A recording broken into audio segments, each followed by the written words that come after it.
The Al-Baqa café was packed with people seeking refuge from Israeli attacks until it found itself at the centre of one. Dozens of people were killed, most of them women, children and journalists.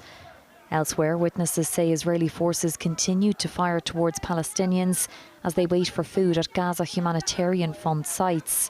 The Israeli and US-backed hubs were introduced at the end of Israel's food blockade in May, but the sites have repeatedly been attacked, and more than 130 charities and NGOs are now calling for an end to the controversial GHF. There were clashes over the issue at a UN Security Council meeting last night. Hamas terrorists murdered clearly identified GHF staff as they were returning from a day of feeding Gazan civilians. Speaking about attacks on aid workers, you want to go there? Attacks on aid workers, humanitarian personnel, UN staff? Attacks on aid workers?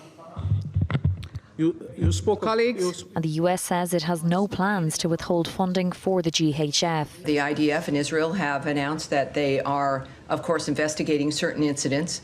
There is a demand, understandably, for aid to get in. The GHF is doing that.